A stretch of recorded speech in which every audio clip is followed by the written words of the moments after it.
Birds like parrots and cockatiels are often treated as easy pets.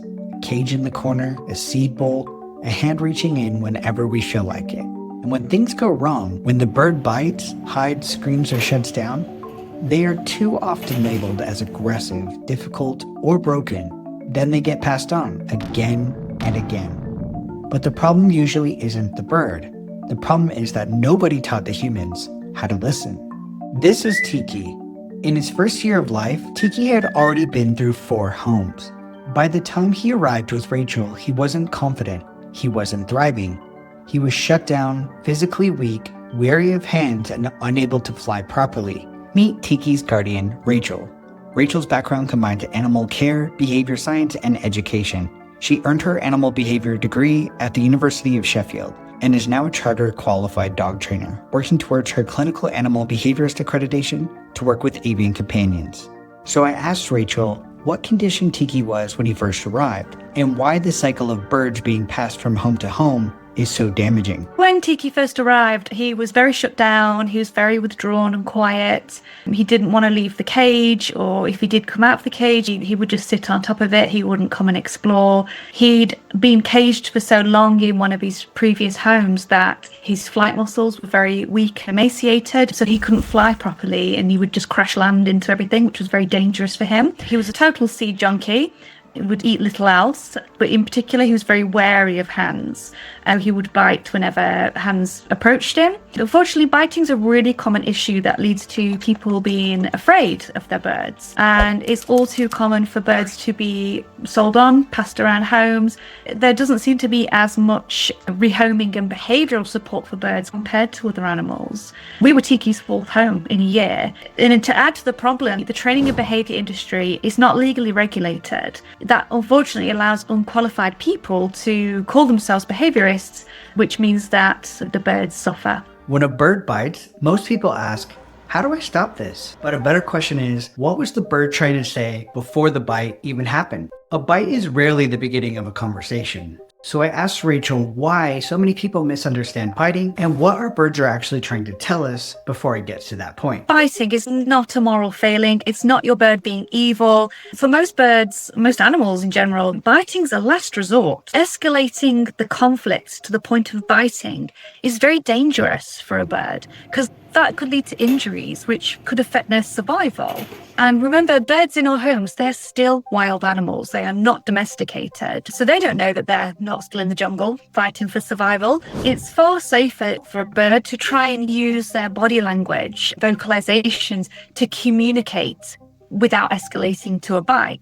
Try and avoid that conflict, to try and avoid getting hurt. We can also tap into that by observing our birds very closely and get to know their body language, get to know what does it look like when your bird is uncomfortable, what happens before they bite or they're going to bite, what happens when they're relaxed and they're enjoying their touch. Observing your bird is going to be an important thing. With Tikki, if he's not happy, he will communicate that by he'll pull his crest back.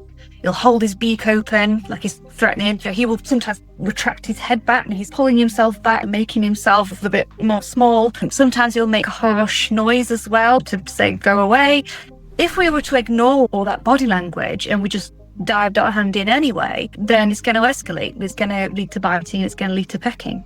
So the answer is not to overpower the bird. It is not to force handling until they get used to it, and it is definitely not to punish the bite. The answer is to give the bird a safe and clear way to say yes, no, and actually, I've changed my mind. Rachel teaches this through a method called stop and check. It turns touch into a two-way conversation. So I asked Rachel to walk us through what stop and check means, and how does a guardian actually ask permission to a bird before moving into their space.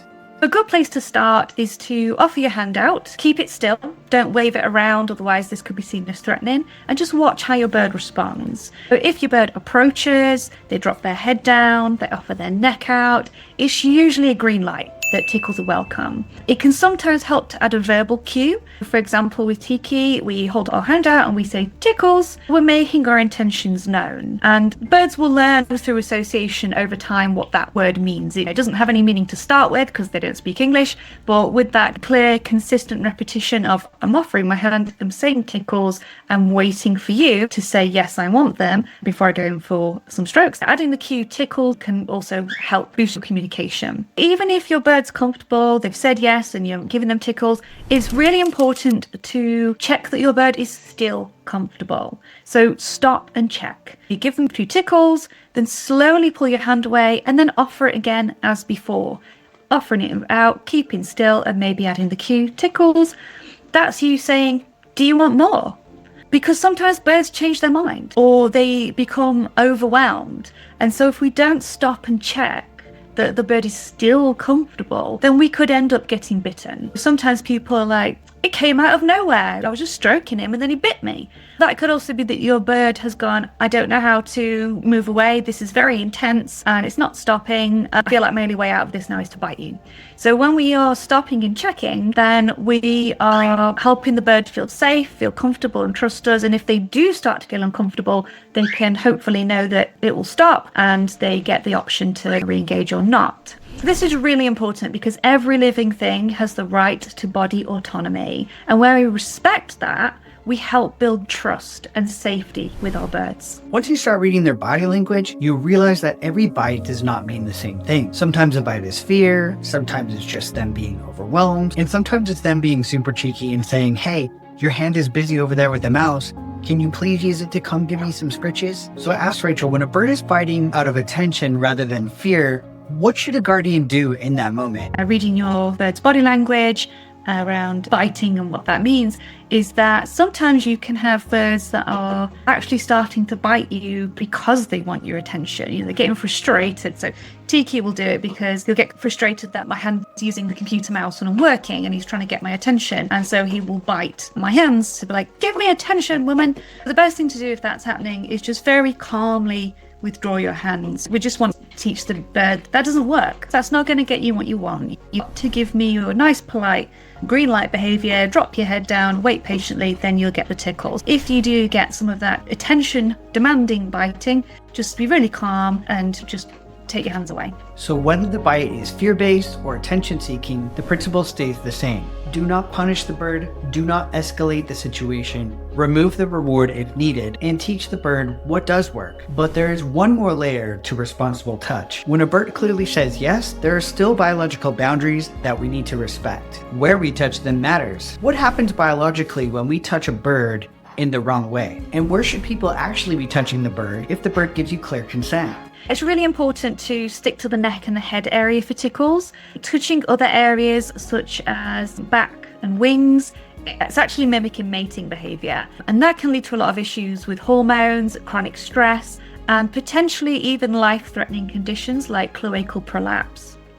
Even if your bird enjoys their back being stroked, it's much better to stick to the neck area to avoid those problems. This is where the idea of ownership starts to fall apart. Because if we see birds as possessions, then touch becomes something we take. But if we see them as highly intelligent, emotional wild animals, then touch becomes something that they participate in. They are not here to be handled on demand. They are communicating all the time with their bodies, their voices, their distance, and their choices. The question is, are we willing to listen? This is the paradox of consent. When you give a bird a power to say no, they become far more willing to say yes. And maybe that is the shift we need in how we see parrots. Not as possessions, not as decorative pets, not as animals who owe us interaction, but as intelligent, emotional wild animals who are constantly communicating. A bite is not the beginning of a story. It is often the last sentence after every quiet signal has been ignored. Ask, wait, listen, respect the no, reward the yes, because when we know better, we do better. If you enjoyed this video, please share it with a friend. Make sure you like and subscribe to help our channel grow so we can give more parrots voices around the globe and help parrots in need.